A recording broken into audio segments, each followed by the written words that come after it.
E começa agora, vamos ao plenário do Supremo Tribunal Federal, onde os ministros já estão, como acontece todas as quartas e quintas-feiras, nesse mês de agosto também pela manhã, dirigindo-se ao plenário do Supremo Tribunal Federal para o início da sessão plenária da tarde desta quinta-feira, que acompanhamos, como sempre, aqui na TV Justiça, ao vivo, direto do plenário. Boa tarde a todos. Podemos nos assentar, por favor?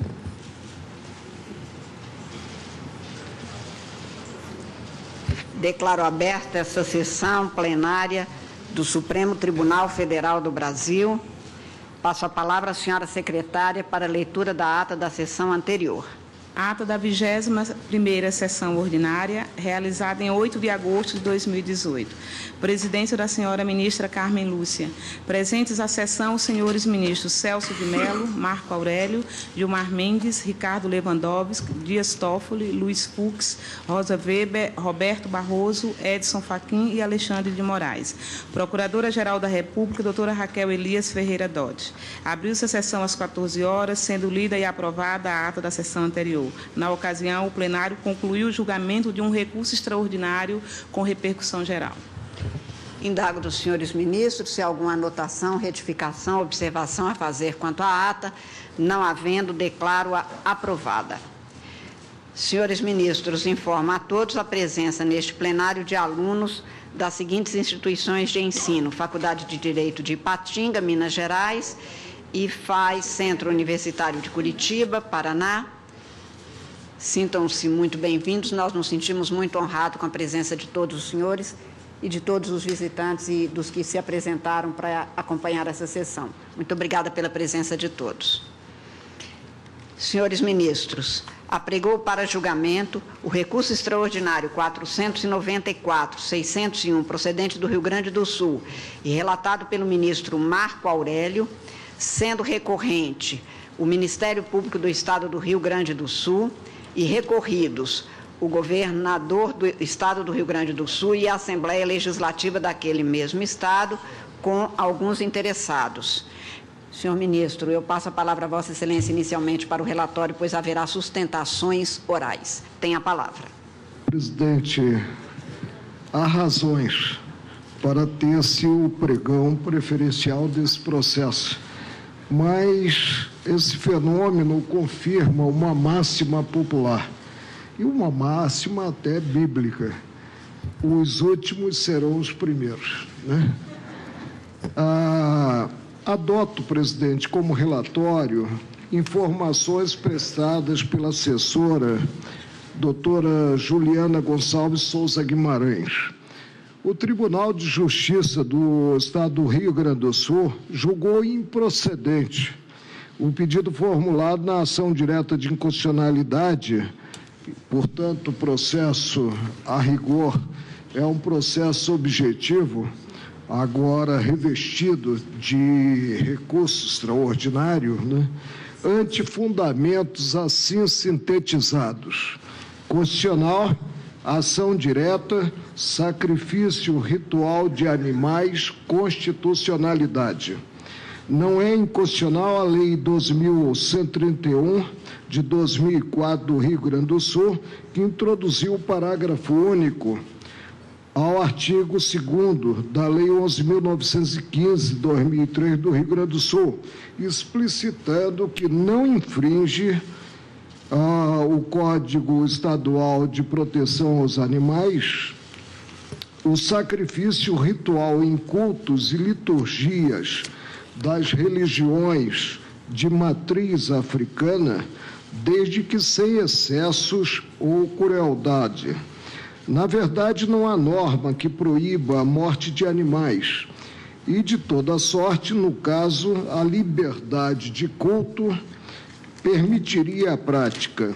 Ação julgada improcedente, votos vencidos. Declaratórios foram desprovidos. No extraordinário, eu vou resumir, porque distribuí o relatório aos colegas, devia ter distribuído o voto, né? E já estou pronto a evoluir, considerada essa prática, né? No extraordinário, interposto a partir do permissivo da alínea A do artigo 102, inciso 3º da Constituição Federal, o Ministério Público do Estado do Rio Grande do Sul articula com a transgressão aos artigos 5º, cabeça, 19, inciso 1 e 22, inciso 1 da Carta da República. Sustenta o cabimento do recurso, tendo em vista tratar-se de tema previsto no diploma maior, com o devido pré-questionamento no tribunal local. Destaca que a lei estadual, ao acrescentar o parágrafo único ao artigo 2º de outro diploma também estadual, revela-se formalmente inconstitucional, apontando ter versado indevidamente matéria penal de competência privativa da União. E aí remete à Lei de Crimes Ambientais, que é a Lei 9.605/98. Né? Prossigo, presidente, apontando que a Procuradoria do Estado do Rio Grande do Sul, em contra-razões, defende a constitucionalidade formal e material da lei, né? E a Procuradoria-Geral da República preconiza o conhecimento e desprovimento do recurso ou provimento parcial para expungir da norma questionada a exceção a remessa a religiões de matriz africana, né? Faço um resumo da peça apresentada pelo Ministério Público Federal, né? E é o relatório, teremos as sustentações, houve pedidos de ingresso, né, no processo, alguns pedidos deferidos e outros indeferidos. Pois não, agradeço a Vossa Excelência. Convido a falar pelo Ministério Público do Rio Grande do Sul o doutor Alexandre Saltes. Vossa Excelência tem até 15 minutos para se manifestar. Tem a palavra. Obrigado. Excelentíssima senhora ministra presidente do Supremo Tribunal Federal, senhora ministra, senhores ministros, senhor subprocurador-geral da República, uma satisfação para o Ministério Público do Rio Grande do Sul vir a essa tribuna para defender a posição institucional manejada nos autos dessa ação declaratória de inconstitucionalidade, que já foi brevemente relatada pelo ministro Marco Aurélio. O caso, excelências, desvela uma relação de aparente antagonismo entre duas regras constitucionais. A primeira delas, a que prevê a liberdade do exercício dos cultos religiosos e da promoção das liturgias, prevista no artigo 5º, inciso 6º da nossa Constituição Republicana. E a outra, a segunda regra, a regra de contraste, prevista no artigo 225, parágrafo 1º, inciso 7º da Constituição Federal, que veda a ocorrência de práticas cruéis e determina a proteção do meio ambiente. Vale lembrar a vossas excelências que a nossa Constituição, usando as palavras de um eminente ambientalista português, professor Vasco Pereira da Silva, ela tingiu de verde o ordenamento jurídico brasileiro. Isso não foi pouca coisa e também não foi por acaso. Essa nova conformação constitucional da proteção, especificamente do meio ambiente, chamou a atenção da doutrina e da jurisprudência a ponto do ministro Herman Benjamin dizer que a proteção do ambiente foi de um nada jurídico, essa é a expressão que ele utiliza, até algo que está como objeto de proteção no ápice do ordenamento jurídico brasileiro. E isso tudo traz consequências. E é exatamente por isso que a conceituação constitucional da proteção do meio ambiente define regras de competência, define regras orientadoras de condutas e princípios e regras de competência e também regras específicas, como a que está no artigo 225, no caso já referido, parágrafo 1º, inciso 7º, que protege a fauna, veda a crueldade, veda práticas que importem em risco de extinção de animais. Vários são os motivos que justificam o acolhimento do recurso do Ministério Público Gaúcho, já deduzidos nos autos, repetidos nos memoriais que foram entregues aos gabinetes de cada um das senhoras e dos senhores e que agora trataremos brevemente nesta tribuna. A primeira das motivações decorre de uma singela interpretação das regras constitucionais que estão em contraste. Veja-se que a liberdade de cultos religiosos, segundo expressa previsão constitucional, ocorrerá, abro aspas, na forma da lei. É o que diz a Constituição. Qual é a lei?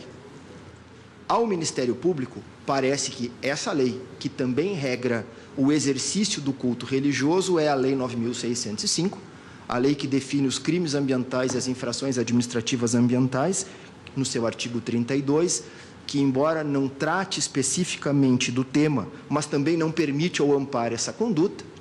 E na nossa posição institucional também, o Decreto 24.645 de 1934, que, por ter sido um decreto-lei editado em época de exceção, tem a natureza de lei ordinária e, portanto, não foi revogado pelo famoso Decreto 11, aquele de 2004. E, por isso, continua valendo, né? Segundo afirma a doutrina e segundo reconheceu recentemente o Superior Tribunal de Justiça, no julgamento do recurso especial 11.15.916, oriundo do Estado de Minas Gerais, teve como relator o ministro Humberto Martins. O que diz esse decreto 24.645 de 1934? No artigo 3º, ele tipifica condutas que são caracterizadas como crueldade contra animais, e 3 delas se aplicam ao caso hoje em julgamento. Diz no inciso 1º, abuso. Qualquer conduta abusiva é considerada uma conduta cruel. Inciso 5º, diz que toda ação que não for humanitariamente exigível e que não contar com assistência veterinária é considerada uma conduta cruel. E 3º, quando veda, e aqui é o significativo, não dar morte rápida, livre de sofrimentos prolongados a todo animal cujo extermínio seja necessário. Esse é um debate que terá que ser travado hoje, sobre a questão da necessidade do abate de animais como ritual religioso. Está delineado, portanto, um âmbito normativo concreto, qual seja, há uma expressa vontade constitucional de que os animais não humanos não podem ser tratados com crueldade. É, sem dúvida, essa uma forma de vedação ou instrumentalização da coisificação dos animais como exteriorização daquilo que o professor Dworkin chama da dignidade ativa e da dignidade passiva, que também se estende aos animais. Essa proteção da dignidade, pela sua posição geográfica privilegiada no texto da nossa Constituição, que assume o valor de um valor fundamental, cria posições jurídicas que certamente dimanam e se estendem a todo o texto. A ministra Carmen Lúcia seguidamente fala isso aqui nas sessões que preside, nos seus julgamentos, sobre a importância da aplicação desse princípio da proteção da dignidade, justamente pela posição geográfica que ele ocupa no texto da Constituição. E, sem dúvida alguma, que essa reinterpretação da dignidade a partir dessa sua posição geográfica e que faz com que ela permeie em todo o texto constitucional, também faz com que a dignidade não seja um predicado exclusivo dos seres humanos. Também passa a ser um predicado de todos os seres humanos, inclusive dos animais. E isso não é novidade.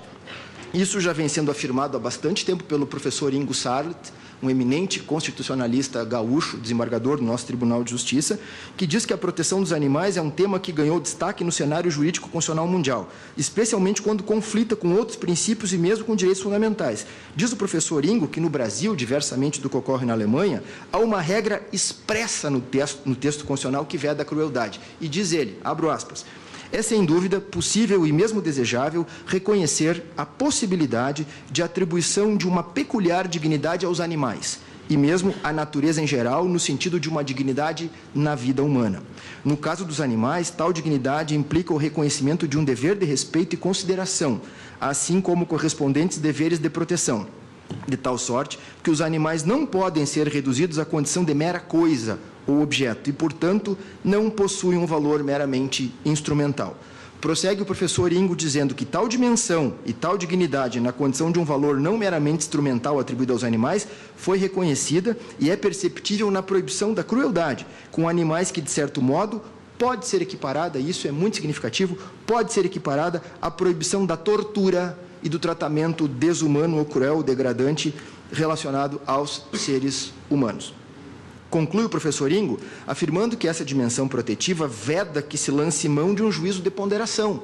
Por quê? Porque a Constituição já fez essa ponderação prévia e elegeu como um valor relacionado à tutela da proteção da dignidade dos animais também, a vedação da crueldade. Então, isso já faz com que essas discussões que fatalmente serão travadas nesse caso, como em outros tantos que o Supremo já decidiu, sobre conflito entre interesse cultural, interesse religioso e proteção do meio ambiente, segundo o professor Ingo, no caso concreto, já foi pré-ponderada pelo próprio legislador constituinte. Então, a previsão constitucional da vedação da crueldade contra animais expressa objetivamente uma tarefa estatal. O Estado deve coibir práticas que importem em sujeitar animais a tratamentos cruéis. Em regra, não se admite ponderação. Somente pode ser considerada legítima e legal a manifestação religiosa ou a manifestação cultural que não ofender esse princípio da vedação da crueldade. Aos legisladores infraconstitucionais, aí a questão da lei estadual que alterou o Código Estadual de Defesa dos Animais, cabe apenas uma atuação no intervalo entre o princípio da proibição do excesso e da proibição da insuficiência. A liberdade está em legislar entre esses dois extremos, o que, no caso, não ocorreu. Também quero destacar a vossas excelências que nós vivemos no Brasil, e aí eu repito uma expressão da professora Nina Trícia Rodrigues e do professor Fernando Garcia, nós vivemos uma esquizofrenia legal. E por que nós vivemos essa esquizofrenia legal? Porque nós concordamos que é moralmente errado e desnecessário impor sofrimento desnecessário aos animais. Nós criamos animais com certos confortos que sequer alguns seres humanos possuem. A proteção dos animais chegou a um limite tão extremo que, recentemente, o STJ, através da 4ª turma, relator o ministro Luiz Felipe Salomão, no RESP 17.13.167, oriundo de São Paulo, discutiu sobre a guarda de um cachorro durante a separação de um casal. Quer dizer, os animais deixaram, seguindo uma tendência mundial, de serem caracterizados como coisas. E isso já é uma realidade na Europa, e aí eu trago a colação dessa corte, a lei recente em Portugal, a lei número 8 de 2017, que trata especificamente o Estatuto do Direito dos Animais, e que diz o seguinte, que o Parlamento português sustenta a dignidade e o respeito atribuídos à vida animal como princípios integradores do léxico da política legislativa da União Europeia, de modo a se reconhecer que esta evolução legislativa, além de conceitual, é civilizacional. A evolução civilizacional mostra que nós temos que nos relacionar com todas as formas de vida, humana e não humanas, de uma forma diferente daquela que historicamente acontecia. E essa esquizofrenia legal nos confronta com algumas situações. Por exemplo, por que determinado ato deslocado para dentro de uma manifestação cultural ou religiosa e por ali se encontrar deixaria de ser cruel? Segundo, esse mesmo ato praticado contra animais fora do cenário religioso ou cultural, ele seria considerado cruel?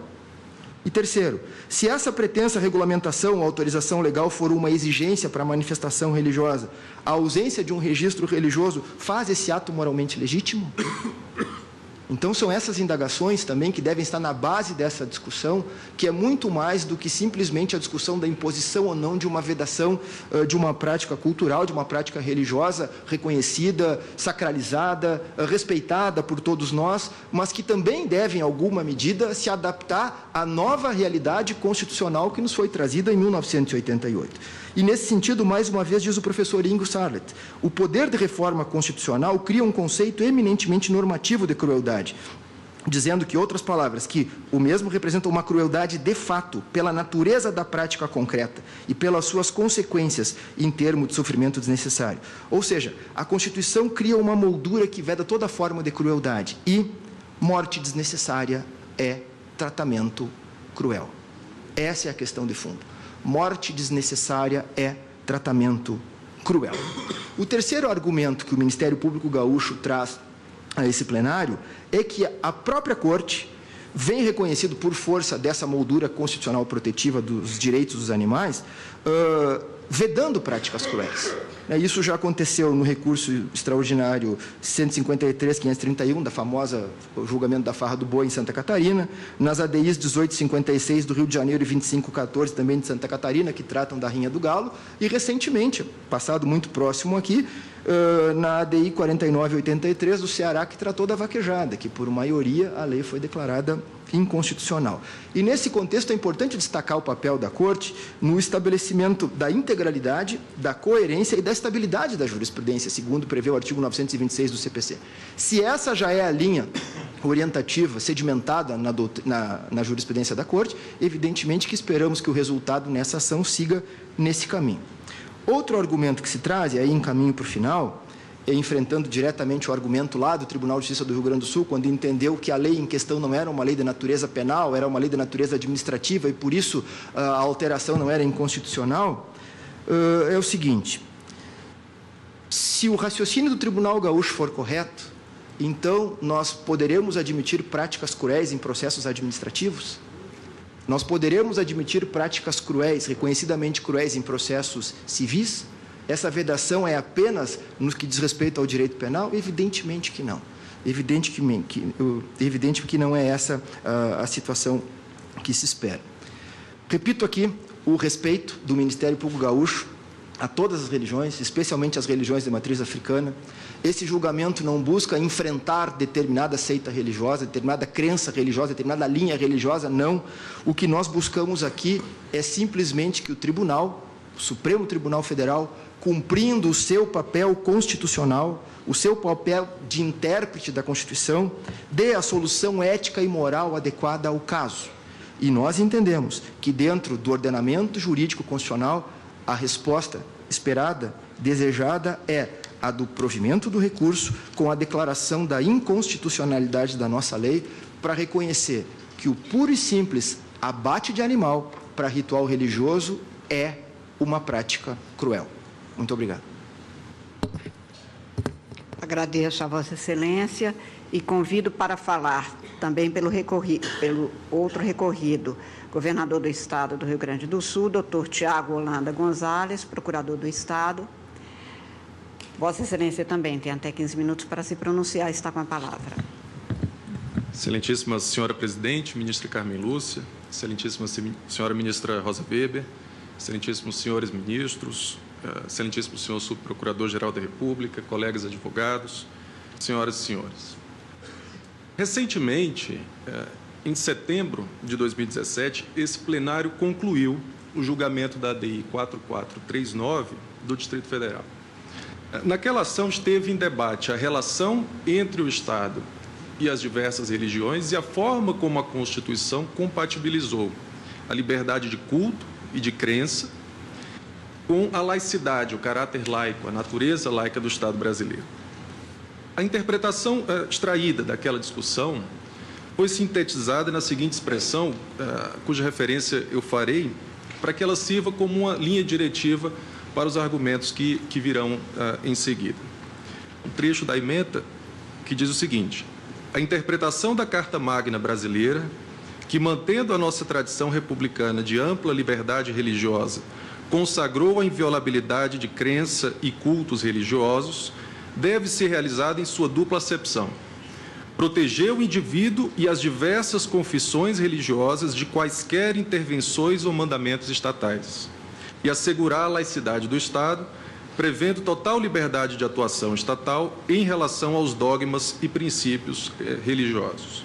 Pois bem, em 2003, o Estado do Rio Grande do Sul editou o Código de Proteção dos Animais, a Lei Estadual 11.915, que elencou em seu artigo 2º uma série de condutas, de vedações, de condutas de indivíduos que pudessem causar danos à saúde dos animais. Esse dispositivo colocou sob constrangimento aquelas pessoas que professam sua fé por meio de cultos e de liturgias próprios das religiões de matriz africana que envolvem o sacrifício ou a sacralização de animais. Em decorrência disso, logo no ano de 2004, no ano seguinte, foi editada a Lei Estadual 12.131, que tão somente excepcionou das vedações introduzidas na legislação anterior o livre exercício de cultos e de liturgias de religiões de matriz africana. E o fez, ministro Marco Aurélio, de uma forma bastante cautelosa, de uma forma bastante prudente. Por que eu digo isso? Porque foi publicada juntamente com o decreto estadual 43.252, que no seu artigo 2º dispõe o seguinte: para o exercício de cultos religiosos, cuja liturgia provém de religiões de matriz africana, somente poderão ser utilizados animais destinados à alimentação humana, sem utilização de recursos de crueldade para sua morte. Então, diante desse cenário, o Ministério Público do Rio Grande do Sul ajuizou uma ação direta de inconstitucionalidade, tendo como paradigma a Constituição Estadual, em face da lei de 2004, que introduziu essa exceção a que eu me referi há pouco. Essa daí foi desprovida no mérito pelo Tribunal de Justiça Gaúcho, e agora o Parquet Estadual traz essa discussão ao Supremo Tribunal Federal por meio desse recurso extraordinário. Então, em suma, o que sustenta o Ministério Público? A inconstitucionalidade formal da norma, que seria consubstanciada na incompetência dos Estados para legislarem sobre matéria penal, e a inconstitucionalidade material, por entender que a norma fere o princípio da isonomia, por apenas ter excepcionalizado religiões de matriz africana, constituindo, portanto, uma prerrogativa que seria incompatível com a natureza laica do Estado. Ocorre que essa legislação estadual ela não veicula matéria penal. Se trata de uma norma de matéria administrativa, de matéria ambiental, cuja competência para legislar é concorrente à luz do que dispõe o artigo 24, inciso 6 e inciso 8 da Constituição. Então, veja, se nós seguíssemos a lógica que foi proposta pelo recorrente de que a matéria versada é penal, a inconstitucionalidade repousaria já no caput e nos ilícitos que foram previstos.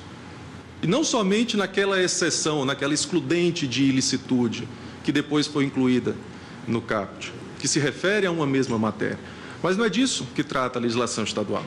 Tem-se a clareza aqui que o legislador estadual, exercendo regularmente a sua competência suplementar, tanto para instituir uma proteção ambiental, quanto para conjugá-la com a liberdade religiosa, que é garantida pela Constituição, previu essa exceção que posteriormente foi disposta no parágrafo. Talvez, e com a sustentação oral do colega que me antecedeu, ficou claro isso, a invocação da competência privativa da União para tratar sobre matéria penal surgiu do que dispõe lá o artigo 32 da Lei Federal 9.605 de 98. E que diz esse dispositivo? Ele diz que é crime praticar ato de abuso, maus tratos, ferir ou mutilar animais silvestres, domésticos ou domesticados, nativos ou exóticos. No entanto, esse artigo não alcança a criminalização do sacrifício de animais em rituais ou em cultos religiosos. Ele não poderia fazê-lo, sob pena de se admitir a criminalização de manifestações religiosas que sempre fizeram parte da formação cultural do povo brasileiro. Esse dispositivo ele precisa ser interpretado em conformidade com a Constituição, que garante a liberdade religiosa, em seu artigo 5º, inciso 6, e que impõe ao Estado, no artigo 215, parágrafo 1º, o dever de proteger as manifestações das culturas populares, indígenas e afro-brasileiras, expressamente referida, e das de outros grupos participantes do processo civilizatório nacional. E ainda, não se pode argumentar que a legislação criminal não fez nenhuma exceção quanto a atos praticados em rituais religiosos, porque ela também não fez em relação ao abate de animais para consumo. E não se cogita hoje, no âmbito da sociedade civil e das instituições brasileiras, que se criminalize essa atividade econômica, que se proíba o consumo de carne no Brasil. Então, no que diz respeito ainda à isonomia e ao caráter laico do Estado brasileiro, é importante lembrar que a produção legislativa, ela reflete ou ela deve refletir os anseios, as necessidades que são manifestadas pela sociedade. Então, foi em resposta a uma demanda de uma parcela específica da sociedade gaúcha, que foi produzida, no caso das religiões de matriz africana, de uma realidade social concreta, que essa norma de 2004, essa exceção foi acrescentada, que essa norma foi produzida. Então, não há prejuízo aqui também ao caráter laico do Estado. E não se haveria por que ampliar a abrangência de um dispositivo que consubstancia uma exceção a uma norma protetiva do meio ambiente, sem que outras religiões que eventualmente praticassem também a sacralização, o sacrifício de animais, tivessem se manifestado nesse sentido. Então, a Lei Estadual 12.131, na visão da Procuradoria-Geral do Estado, ela vem justamente reparar a instabilidade gerada pelo Código e o fez na estrita medida do que era necessário para devolver a liberdade religiosa a todos os gaúchos. O parecer da Procuradoria-Geral da República, ele foi muito feliz nesse ponto, ao observar que a simples existência da fórmula adotada pela lei permite, com a facilidade maior, por meio de métodos hermenêuticos, a exclusão de demais cultos tradicionais cujas liturgias envolvam a sacralização de animais, desde que observados os limites de regulamento.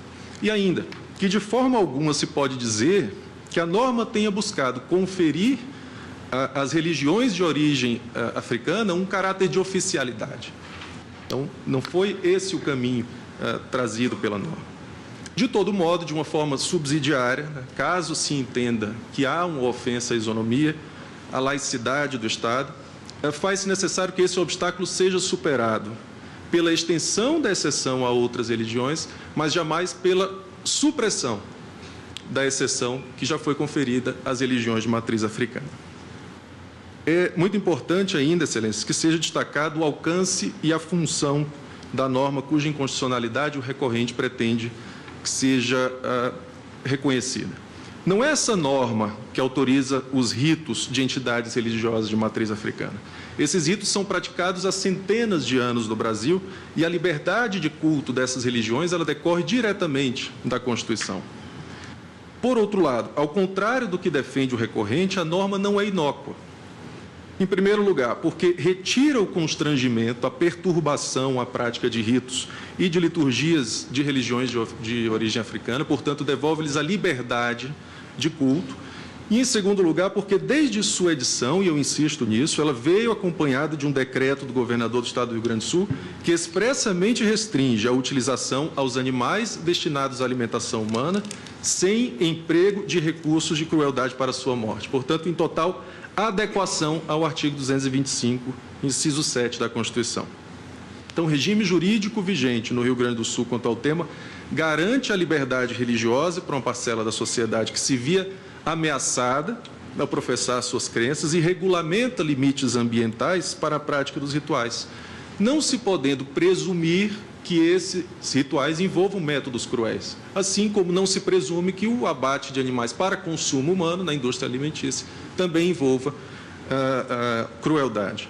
Então, se deixe claro, o Rio Grande do Sul nunca permitiu a crueldade, né? Não permite, através desse regime jurídico, a crueldade. Uma última referência ainda, presidente, eu gostaria de fazer ao recente julgamento de ação direta de inconstitucionalidade também pelo Tribunal de Justiça de São Paulo, em que se declarou a inconstitucionalidade de uma lei municipal que proibia o sacrifício de animais em rituais ou cultos religiosos. Eu tenho um número aqui, mas é muito extenso. O que concluiu o Tribunal Paulista? Que a utilização de animais nessas circunstâncias não teria proporção suficiente para colocar em risco a existência equilibrada do meio ambiente. Então, veja, essa tese que eu trago da tribuna, ela já passou pelo crivo do Tribunal de Justiça do Rio Grande do Sul, nessa ação, já passou pelo crivo do Tribunal de Justiça do Estado de São Paulo. Então, eram essas as razões que a Procuradoria-Geral do Estado do Rio Grande do Sul tinha a trazer da tribuna para que seja desprovido o recurso extraordinário e, subsidiariamente, caso se entenda que houve uma violação ao princípio da isonomia e à laicidade do Estado, que seja estendida às demais religiões a exceção prevista pela lei impugnada. Muito obrigado. Agradeço a Vossa Excelência. Convido a falar pela Assembleia Legislativa do Estado do Rio Grande do Sul, o doutor Fernando Batista Bolson. Procurador-Geral daquela Assembleia, Vossa Excelência, por igual, tem até 15 minutos para se pronunciar e está com a palavra. Excelentíssima senhora presidente, excelentíssimo senhor relator, excelentíssimos senhores e senhora ministra, Excelentíssimo senhor Procurador-Geral da República, excelentíssimo senhor Procurador do Estado, que me antecedeu, excelentíssimo senhor representante do Ministério Público do Rio Grande do Sul, senhores patronos das entidades admitidas como a Miticure, senhoras e senhores. Desculpem todos os senhores pela presente controvérsia. Essa matéria não deveria ter chegado ao Supremo. Essa matéria poderia perfeitamente ter sido resolvida no âmbito do Poder Judiciário do Estado do Rio Grande do Sul.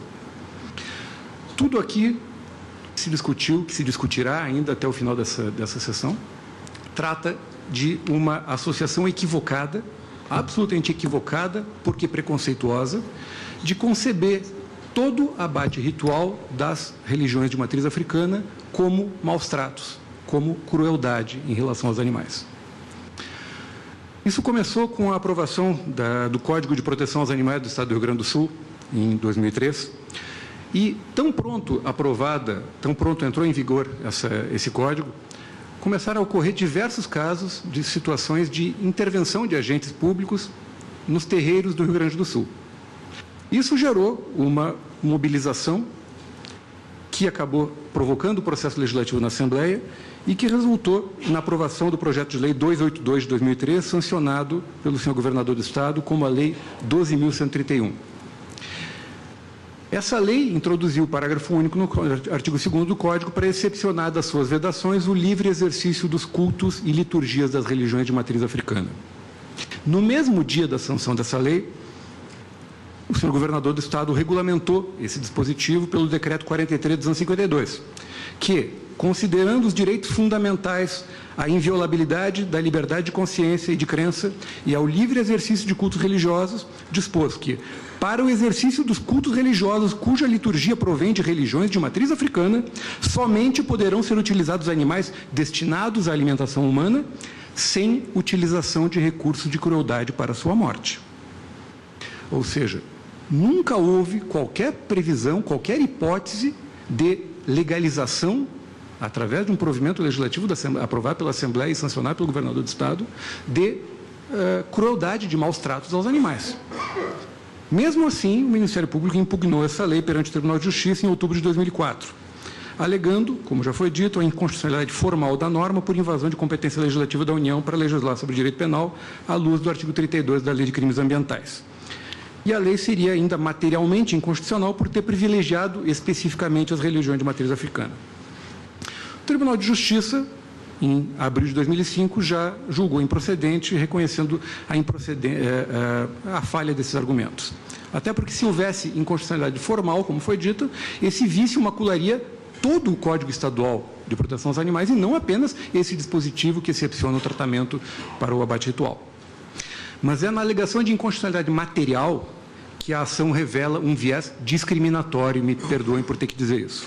A lei teria dado um tratamento privilegiado às religiões de matriz africana ao excepcionar essas religiões da aplicação do Código de Proteção, sem ter feito referência a outras crenças cujos ritos também incluem o abate de animais. E, além de preconceituosa, essa alegação denota também algum desconhecimento sobre o processo legislativo. As normas jurídicas são produzidas nas casas legislativas não no plano abstrato, mas para regular fatos da vida. Essa questão foi muito bem compreendida pelo Procurador-Geral da República, cujo parecer pela improcedência do presente recurso, lembrou que esse projeto que resultou na criação do Código Estadual de Proteção aos Animais foi precedido, vários anos antes, do projeto de lei número 447 de 91, de autoria do mesmo deputado, depois autor do Código, e entre as condutas que pretendia vedar na redação original do Código, constava expressamente a realização de, aspas, cerimônia religiosa ou feitiço. A discriminação, o viés preconceituoso já vem na origem. Embora o texto que foi aprovado mais de uma década depois não tenha contemplado esses termos, a entrada em vigor do Código deu causa, ou serviu de pretexto, para diversas situações de perturbação dos ritos religiosos de matriz africana nos terreiros do Rio Grande do Sul. Não sei se algum de Vossas Excelências já presenciou algum desses ritos de abate em terreiros, mas no julgamento da ADIM no Tribunal de Justiça, casualmente, houve o depoimento de 2 dos desembargadores que, sim, testemunharam haver presenciado esses eventos de abate. Nas palavras do desembargador José Antônio Hirt Price, Quando frequentador das ditas e chamadas casas de religião, das quais de uma eu fui dirigente, nunca vi alguém sacrificar um animal com crueldade. A morte é limpa e rápida. O desembargador Antônio Carlos Tangler Pereira declarou: já assisti cerimônias religiosas de cultos afro-brasileiros, com matança de animais de 2 e 4 pés, aves e bodes, que são degolados. Mas nunca presenciei qualquer crueldade. O que já não acontece em matadouros e frigoríficos, onde os bichos são sacrificados muitas vezes de forma desumana, sem falar nos abatedouros clandestinos. E por falar em abatedouros e frigoríficos, a prática do abate nos ritos de matriz africana é muito semelhante às técnicas do abate halal, destinado à alimentação dos muçulmanos, e do abate kasher, dos praticantes do judaísmo. As carnes e embutidos que servem à comunidade judaica do Rio Grande do Sul são todos importados de abatedouros de São Paulo. Mas no Rio Grande do Sul nós temos alguns matadouros certificados para a produção de carnes destinadas à exportação para o Oriente Médio. E eu nunca tive notícia de algum agente público do Rio Grande do Sul visitar algum desses abatedouros com o viés de verificar se os animais lá abatidos estavam sendo submetidos à crueldade. Então foi por isso que a lei impugnada tratou literalmente dos cultos e liturgias das religiões de matriz africana, porque eram essas religiões que estavam tendo os seus ritos, os seus trabalhos perturbados pela ação administrativa do Estado do Rio Grande do Sul. Foi uma norma criada pela Assembleia para botar o fim definitivamente em uma situação de conflito que perturbava a paz social. Me reporto ao parecer do senhor Procurador-Geral da República. Nenhum segmento muçulmano, hebraico, védico ou qualquer outro acudiu à discussão para reclamar idêntico tratamento. Se a real intenção da demanda é permitir a exclusão de todos os cultos da eventual vedação, o pedido devia ter sido posto de modo a afastar tão somente a expressão de matriz africana, alcançando com isso indistintamente a todos os credos. Tal não ocorreu. Mas, à luz da experiência anterior à aprovação da lei agora impugnada, o senhor Procurador-Geral da República fez uma excelente advertência, muito precisa. Ao contrário do quanto afirmado no recurso, a mera supressão total do dispositivo questionado terá o efeito perverso de deixar sob suspeita o exercício da liberdade de culto de natureza sacrificial, independentemente de sua origem ou matriz, relegando-se à boa ou escassa vontade da autoridade administrativa o exame, caso a caso, de tratar-se de violência crônica ou de abuso indevido, de violência cruel ou obsequiosa, de morte indulgente ou não. Liberdade de culto racionada, liberdade de culto censurada, portanto. Mas é exatamente isso que o Ministério Público do Estado do Rio Grande do Sul preconizou na inicial da ADIM e reiterou no presente recurso extraordinário. Transcrevo. Independentemente da existência de regra legal específica, não há como deixar-se de, em cada caso concreto, verificar se os limites da compatibilização entre manifestação cultural e proteção à fauna foram observados. A supressão do dispositivo impugnado não inviabilizará as práticas dos cultos africanos, pois, apesar de vedada a crueldade contra animais, sempre será possível aferir, em cada caso concreto, a prevalência ou não do direito fundamental à liberdade religiosa. Vamos colocar agentes públicos em cada terreiro para verificar se os ritos estão sendo realizados adequadamente?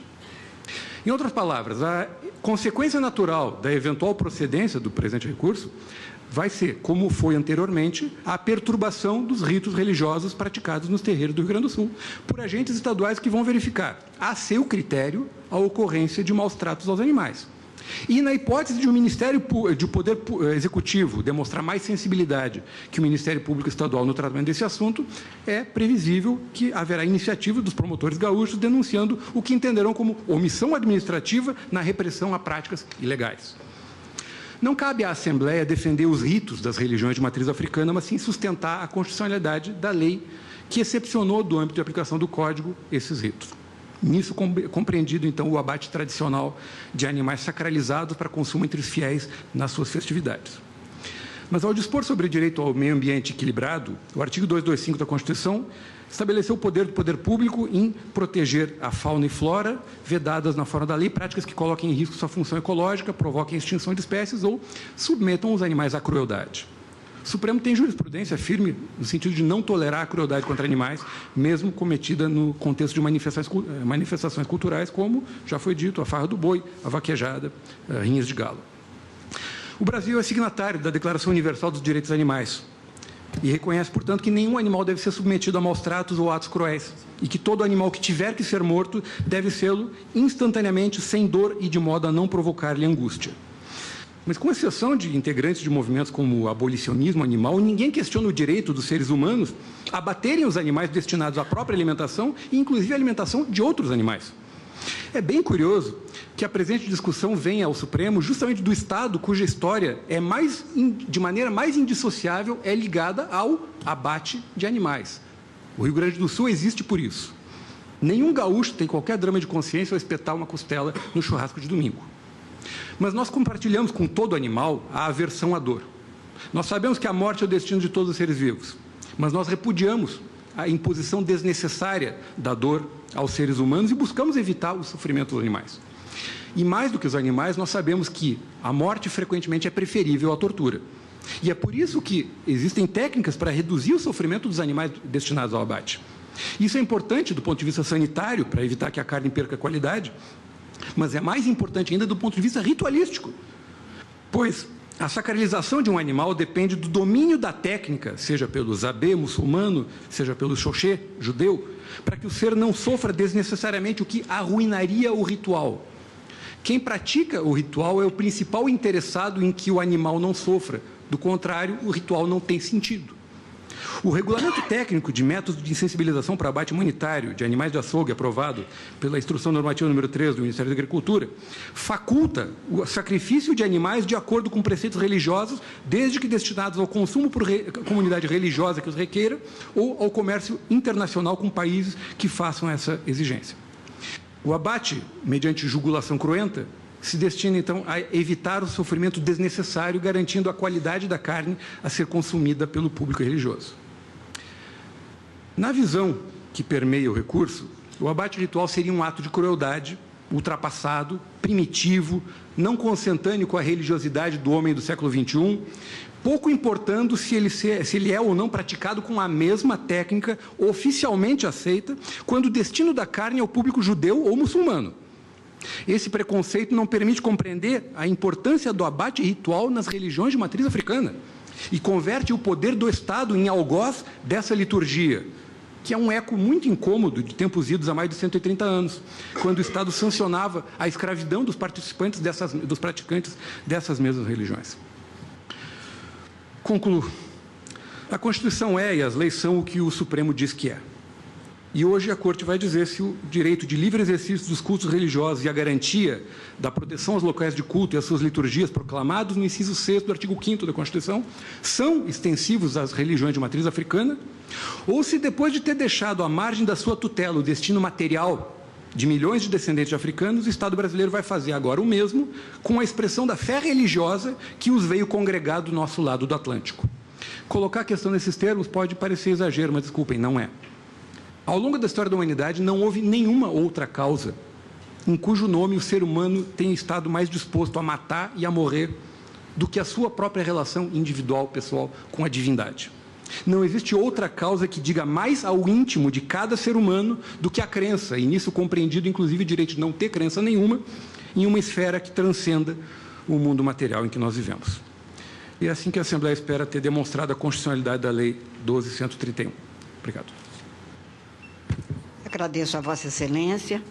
Convido o doutor Francisco Carlos Rosa Giardini a falar pelo Fórum Nacional de Proteção e Defesa Animal. Vossa Excelência tem até 10 minutos para se pronunciar e está com a palavra.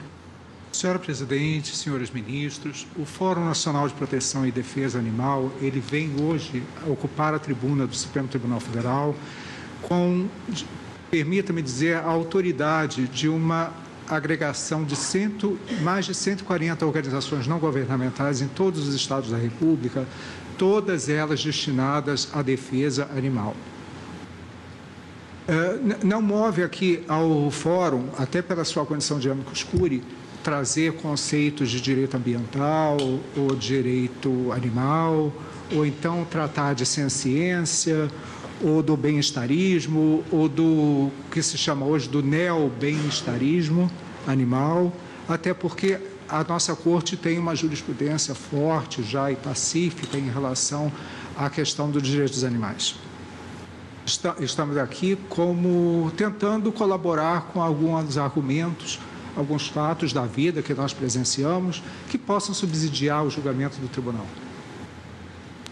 Em primeiro lugar, o Fórum quer reconhecer a iniciativa do nosso Ministério Público, e aqui permita-me, senhor Procurador-Geral, senhor Subprocurador-Geral, de dizer nosso Ministério Público, porque o povo se orgulha da Procuradoria, principalmente da Procuradoria-Geral da República, tão vilipendiado nesses últimos tempos, por motivos, enfim, que aqui não vem muito ao caso.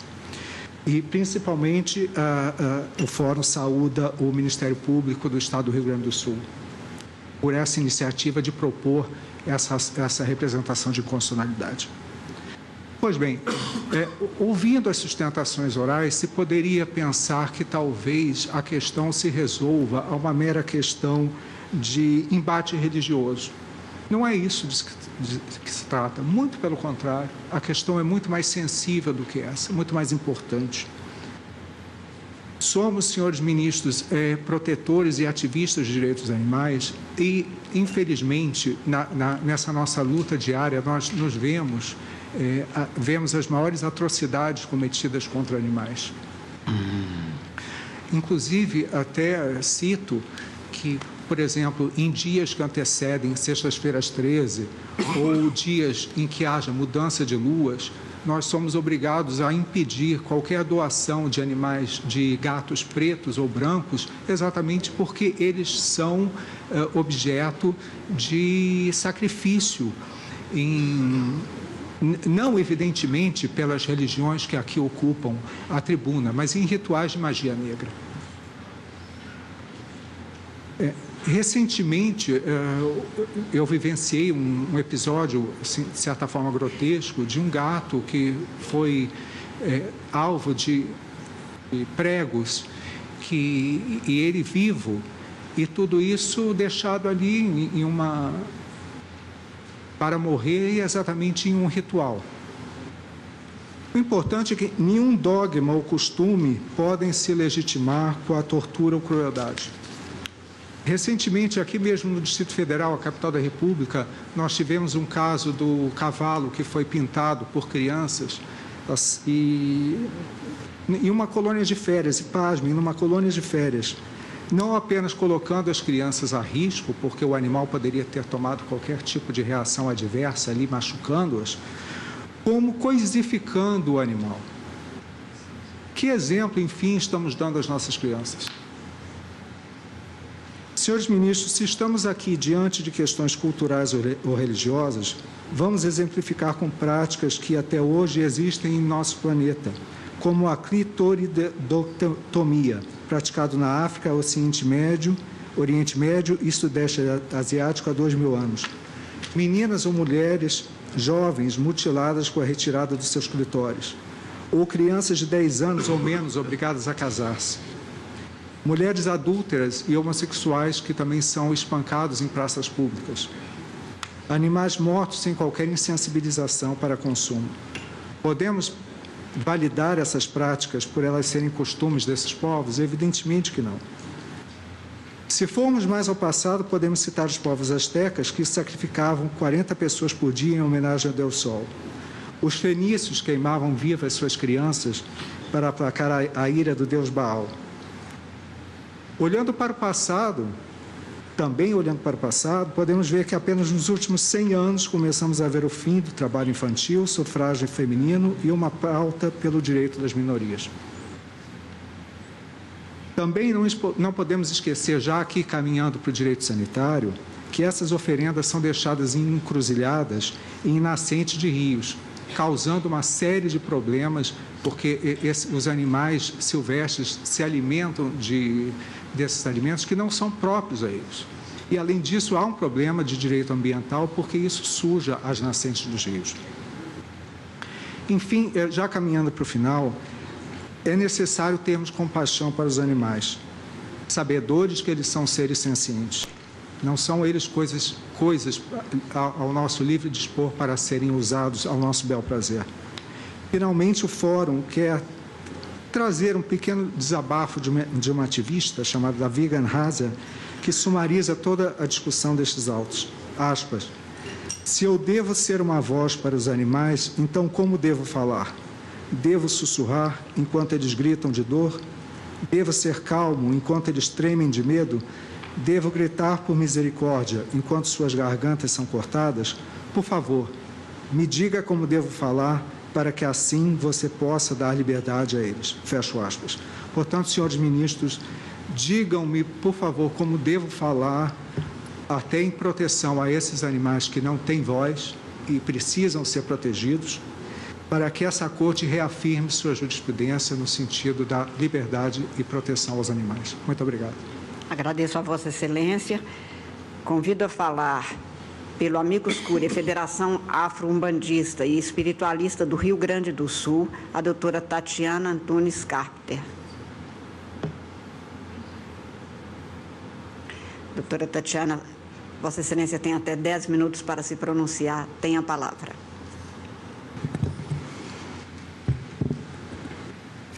Excelentíssima senhora presidente, ministra Carmen Lúcia, excelentíssima senhora ministra e senhores ministros, senhor ministro Marco Aurélio, relator desse feito, um cumprimento ao subprocurador-geral da República. É uma honra poder usar essa tribuna e receber a atenção de Vossas Excelências nessa tarde, atuando em nome da FAUERS, que é a Federação Afro-Umbandista e Espiritualista do Rio Grande do Sul, que foi admitida como amicus curiae neste processo. Senhores ministros, o que vale mais na vida do que a liberdade? Liberdade como direito de agir. Agir de acordo com o livre-arbítrio, de acordo com a própria vontade, de acordo com as suas convicções. A liberdade é a garantia e a capacidade que lhe permite expressar as opiniões, as suas crenças, sem ser censurado. Claro que com as devidas restrições às liberdades alheias. Dentre tantas liberdades, temos a liberdade de consciência e de crença, assegurado, o livre exercício dos cultos religiosos, nos termos do inciso 6º do artigo 5º da Constituição Federal, já citado aqui pelos colegas que me antecederam. A crença é intrínseca ao ser humano. Somos incapazes de viver nossas vidas sem acreditar na existência de algo maior do que nós. Algo além do meramente humano. E isso através dos séculos, pois a divinização da natureza é muito mais antiga do que a própria civilização. Preliminarmente, é necessária informação que Vossas Excelências tenham, que o Rio Grande do Sul é o estado que tem mais terreiros do que o estado da Bahia. Tem uma cidade na região metropolitana de Porto Alegre, chamada Alvorada, que tem mais terreiros que o estado da Bahia. Então, o que a gente está a tratar aqui é, sim, de preconceito e é, sim, de intolerância. Para se entender o contexto de como nós chegamos aqui nessa tarde, é importante que nós tracemos 3 pilares. O primeiro, o surgimento das religiões de matriz africana no Brasil. O segundo, o preconceito com essas religiões. E o terceiro, a intolerância religiosa formada através do preconceito. As religiões de matriz africana surgem no Brasil quando os negros escravizados foram obrigados a abandonarem seus cultos para então cultuarem os santos católicos, que era a religião oficial. Embora a religião católica fosse a única admitida, e os escravos, portanto, proibidos de praticar suas religiões nativas, eles conseguiram transmitir e desenvolver a sua cultura em função da continuidade do uso da língua, em função da presença de líderes religiosos que também tinham sido escravizados e também da chegada constante de novos escravos. Assim, a interação das religiões afro-brasileiras com o catolicismo se deveu principalmente a uma estratégia de sobrevivência. Uma vez que os terreiros eram constantemente visitados pela polícia e a inclusão de elementos católicos fortalecia a imagem de que eram praticantes da religião oficial perante as autoridades. Vejam, excelências, que qualquer tentativa de impor a hegemonia religiosa é efêmera.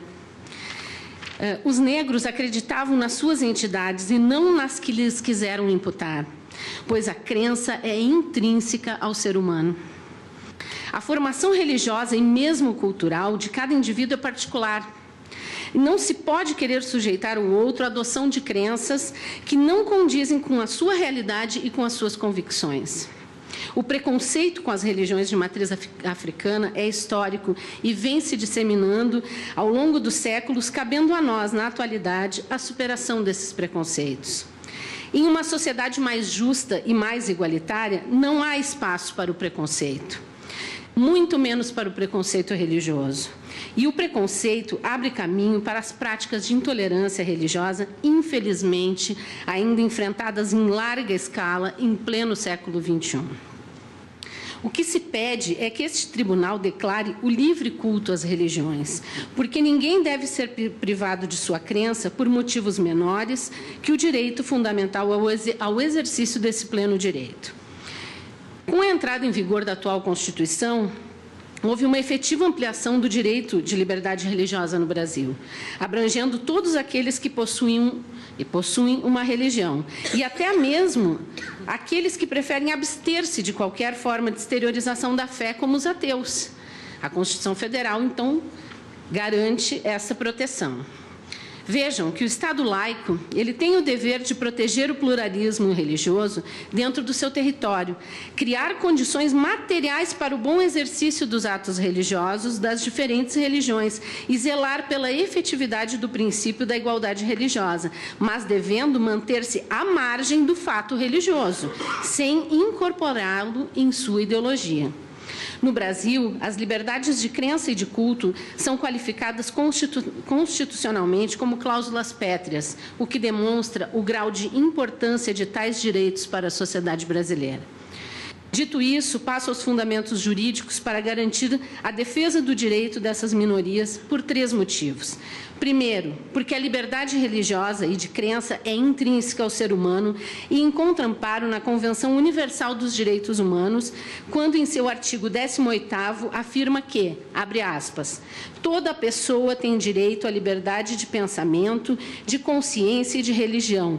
Este direito implica a liberdade de mudar de religião ou de convicção, assim como a liberdade de manifestar a religião ou convicção, sozinho ou em comum, tanto em público como em privado, pelo ensino, pela prática, pelo culto e pelos ritos.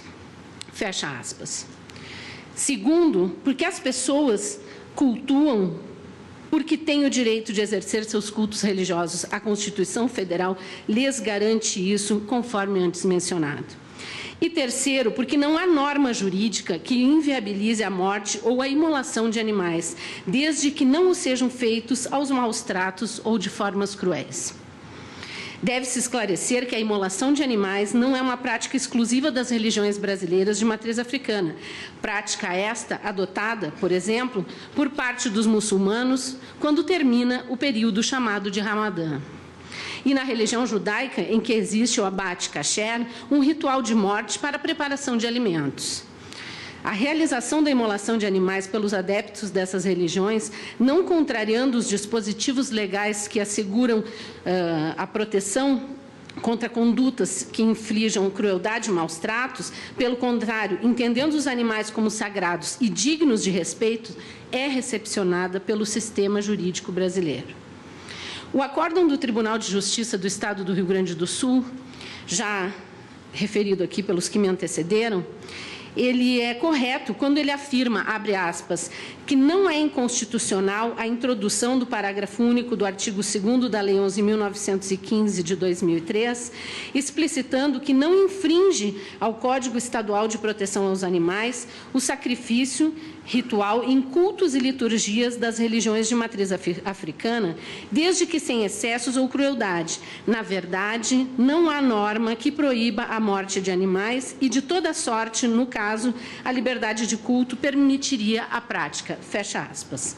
No mesmo sentido, bem pontuou o Conselho Nacional de Segurança Alimentar e Nutricional, em ofício juntado aos presentes autos, que recomenda que este plenário negue provimento ao recurso extraordinário, destacando, abre aspas, que para os sistemas alimentares tradicionais de matriz africana, o abate doméstico de animais tem a finalidade de compartilhar o alimento entre a comunidade e seus ancestrais, ou seja, para o autoconsumo.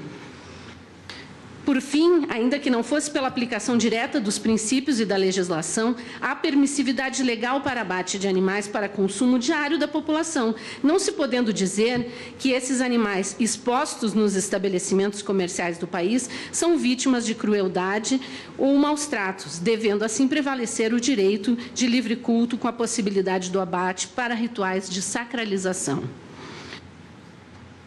Na condição de amicus curiae, a Fauers opina pelo não provimento do recurso extraordinário, porque numa democracia as minorias precisam ter proteção legal, ter garantia liberdade de culto e crença e, quando necessário, abrigadas nas decisões dos tribunais. No âmbito de composição dos interesses fundamentais envolvidos nesse processo, há de sobressair a liberdade religiosa, cultural e ancestral do povo de terreiro, sob pena de, proibidos os rituais, desaparecerem as religiões. E não temos aqui a pretensão de mudar a convicção e a fé de qualquer pessoa, mas sim de garantir a convivência pacífica e harmônica numa sociedade democrática. Muito obrigada. Agradeço a Vossa Excelência. Convido o doutor Édio Silva Júnior a se pronunciar pela União de Tendas de Umbanda e Candomblé do Brasil e Conselho Estadual da Umbanda e dos Cultos Afro-Brasileiros do Rio Grande do Sul. Vossa Excelência tem até 10 minutos para se pronunciar. Obrigado, presidente. Excelentíssima senhora presidente, eminente relator, eminentes ministros, ministras, eminente subprocurador-geral da República, me permitam destacar 3 ou 4 aspectos que, a meu juízo, estão envolvidos nessa matéria.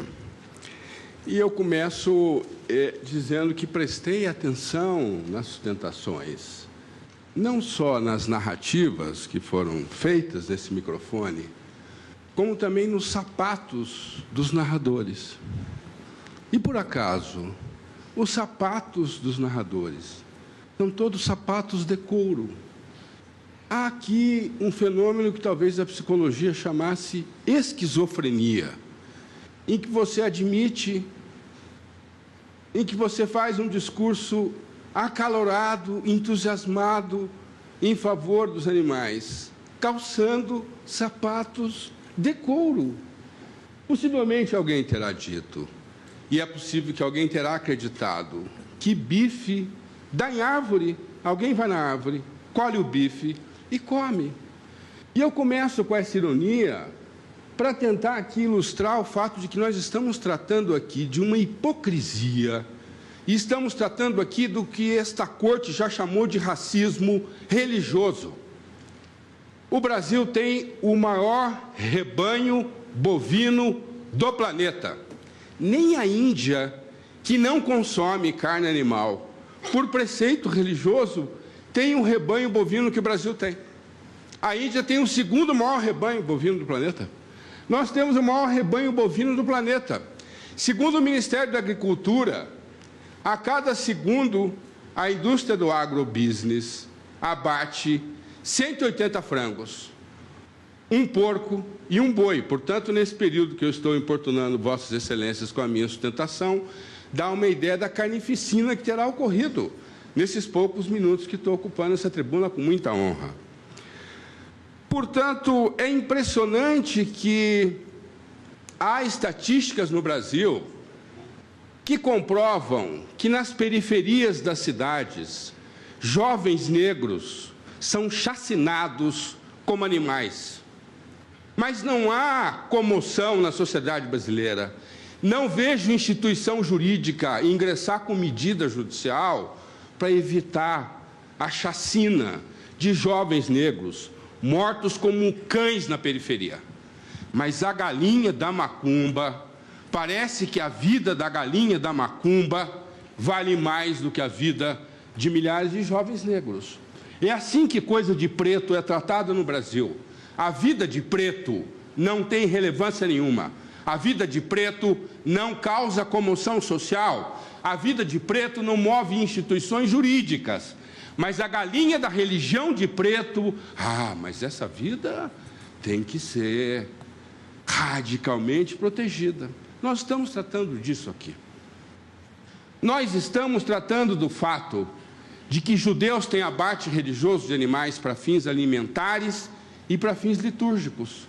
A caparó, ministro Alexandre de Moraes, a caparó é um ritual que, se os praticantes vestissem branco, porque é uma imagem que está disponível na internet, as pessoas diriam que aquilo é um ritual da macumba, porque eles passam uma galinha 9 vezes sobre a cabeça do animal, recitam uma prece judaica, e depois o chorrete, que é o sacerdote responsável pelo abate, pratica o abate, e o fiel doa o dinheiro equivalente ao animal para um pobre. E alimentação kasher, ou kasher. Os muçulmanos têm ritual de abate religioso para fins alimentares. Aliás, o Brasil é um dos maiores exportadores de carne, de aves e bovina para os 51 países cuja maioria dos seus habitantes, a maioria da população, é muçulmana. Portanto, o abate religioso diz respeito ao agrobusiness, porque esses animais são abatidos nos frigoríficos brasileiros de acordo com preceitos religiosos islâmicos. Nós estamos tratando disso aqui.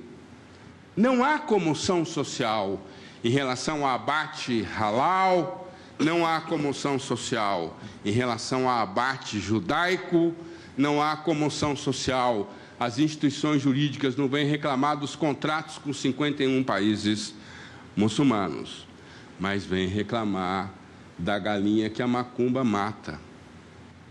Essa corte já denominou esse fenômeno de racismo religioso.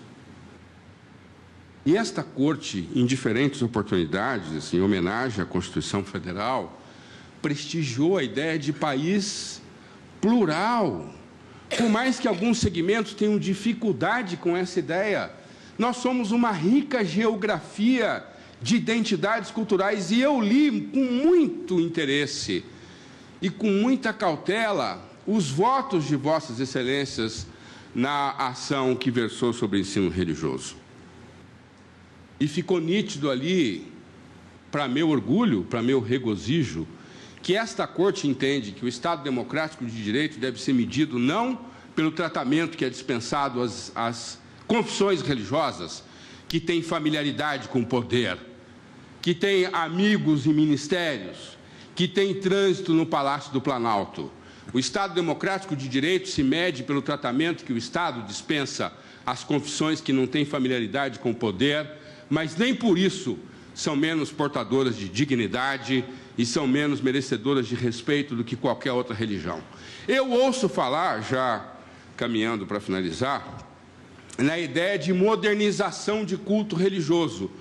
E fico pensando, qual é a instituição jurídica no Brasil que, em nome da modernização do culto religioso, mandaria uma carta para o Vaticano, reivindicando que o sangue representado na Eucaristia fosse substituído por suco de uva? Sim, em nome da modernidade.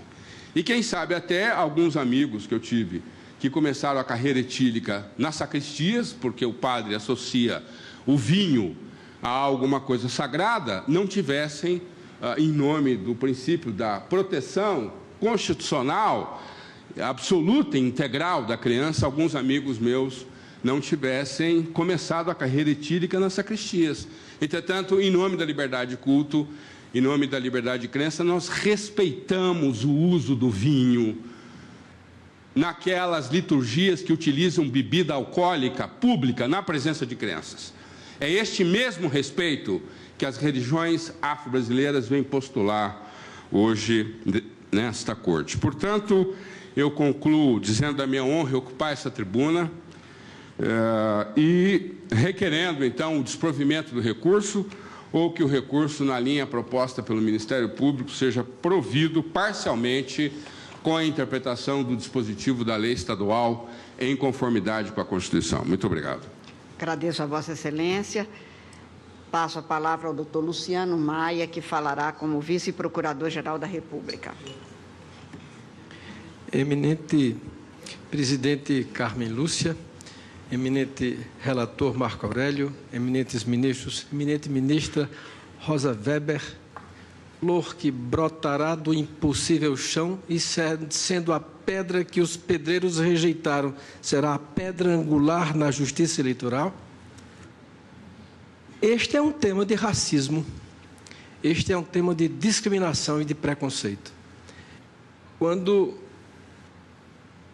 os europeus apossaram-se dessas terras e, em seguida, num projeto mercantilista, arrancaram da África os africanos, trouxeram para cá, no comércio negreiro, mais de 5 milhões de pessoas que aqui chegaram. No trato dos viventes, Luiz Felipe de Alencar Castro mencionava que aprendiam logo a levar uma surra para lembrar-se que aqui eles eram bestas para trabalho, não pessoas. Esse foi o processo de ensiná-los o seu lugar aqui. Arrancavam-nos da África, mas eles vinham com as suas divindades, com seus deuses protetores. Aqui, nós forçávamos a se separarem enquanto famílias, enquanto grupos étnicos, enquanto pessoas, para começar a serem criados como animais e sequer tratados como animais, porque os animais tinham melhor tratamento.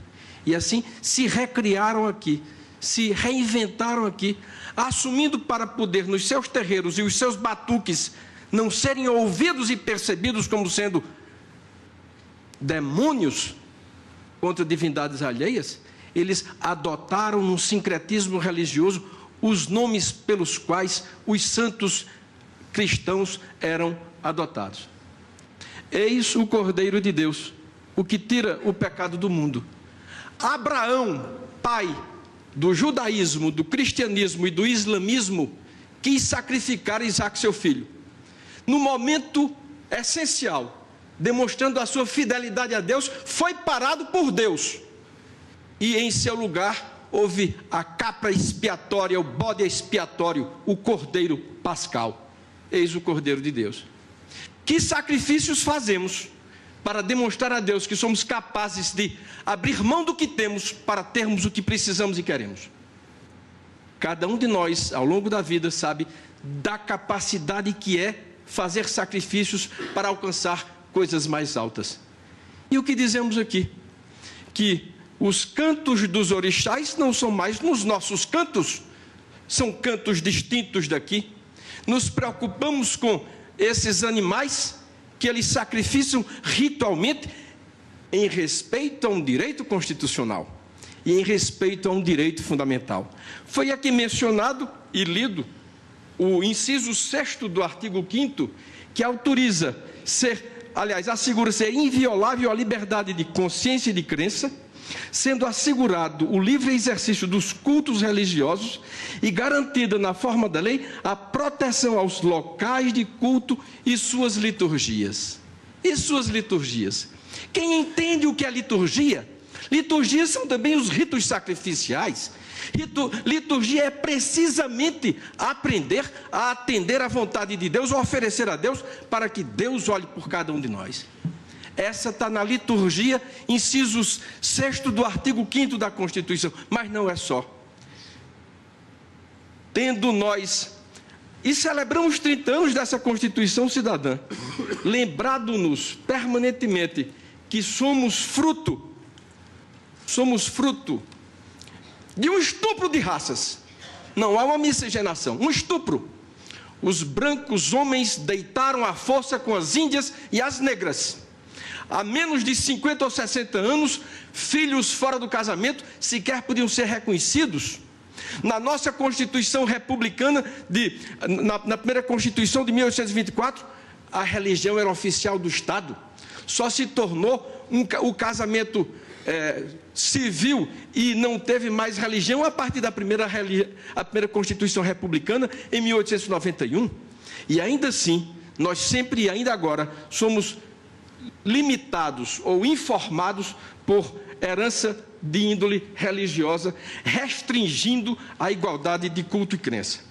O artigo 215 da Constituição assegura: o Estado garantirá a todos o pleno exercício dos direitos culturais e acesso às fontes da cultura nacional e apoiará e incentivará a valorização e a difusão das manifestações culturais. O parágrafo 1º. O Estado protegerá as manifestações das culturas populares, indígenas e afro-brasileiras. Ainda, o parágrafo 2º, a lei disporá sobre a fixação de datas comemorativas de alta significação para os diferentes segmentos étnicos nacionais. O que é que a Constituição quis dizer? Que esse é um Estado pluriétnico, um Estado multicultural, um Estado que respeita a diversidade e tem que ser realizado sem preconceito. O artigo 216 constitui patrimônio cultural brasileiro os bens de natureza material e imaterial. E aí faz, onde se incluem formas de expressão, modos de criar, fazer e viver. Ora, para quem acredita em Deus, num ser transcendente, numa divindade, chamemos como judeus de Yahvé as palavras ou as letras impronunciáveis, chamemos como os cristãos de Deus Pai, Deus Filho, Deus Espírito Santo, chamemos como os muçulmanos de ou Onipotente, ou Clemente, ou Altíssimo, ou chamemos como os orixás, por todos os seus nomes, Xangô. O que há em comum é que, para quem acredita, essa crença é indissociável do seu sentido da própria identidade. A própria pessoa só é pessoa na permanência da crença de um Deus consigo próprio. Sem a crença em Deus, a pessoa perde a sua própria substância e se torna um animal como os outros animais. Há uma diferença ontológica entre seres com cultura como todos nós e os seres sem cultura como todos nós. Esta, indiscutivelmente, é uma matéria que revela racismo institucional. A Paraíba conviveu com isso há muitos anos. Em 1966, até 1966, havia uma perseguição aos cultos de terreiro. A polícia prendia os cultos nos terreiros. Até que houve uma lei no governo do estado da Paraíba, em 66, permitindo e disciplinando a organização dos cultos afro-brasileiros. Esta lei, que havia de uma certa forma, era um avanço, e o governador de então se tornou o protetor dos cultos afro-brasileiros.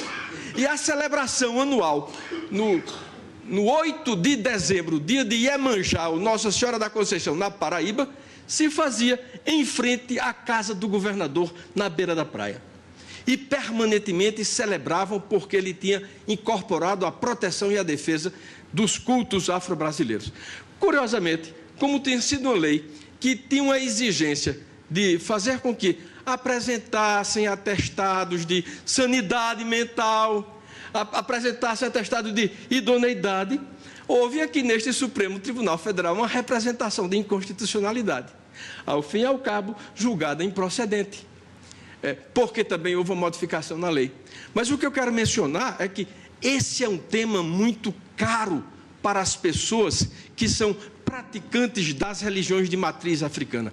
O Brasil é o maior país africano fora da África e o segundo maior país africano, a África incluída. Nós só perdemos para a Nigéria. Entretanto, nós não respeitamos os valores e a cultura de matriz africana. Por isso, este Supremo Tribunal Federal, em muito boa hora, tem condição de dar sequência ao seu projeto civilizatório, sendo até contra-hegemônico, para afirmar a igualdade e a dignidade de todos e proclamar que essa lei do Rio Grande do Sul é constitucional, tem um propósito legítimo, protege e retira o estigma que sobre as religiões de matriz africana tem e, portanto, retirando o estigma, permitirá que sejam vistos como sendo iguais a todos. Não encerro sem antes mencionar, ministra, que resgatando aqui na internet textos e eventos sobre direitos das minorias étnicas, que é a minha dissertação de mestrado em Londres em 95, em 2001, a Embaixada Britânica realizou no STJ um evento sobre direitos das minorias. e uma ilustre jurista de Minas Gerais, procuradora do Estado, veio e pontificou, falando sobre direito à igualdade, direito à não discriminação. Carmen Lúcia Antunes. Eu tive o privilégio, 17 anos atrás, de estar em sua companhia tratando desse tema. Portanto, sabemos há quanto tempo a dor dói, há quanto tempo é difícil afirmar-se igual entre os diferentes.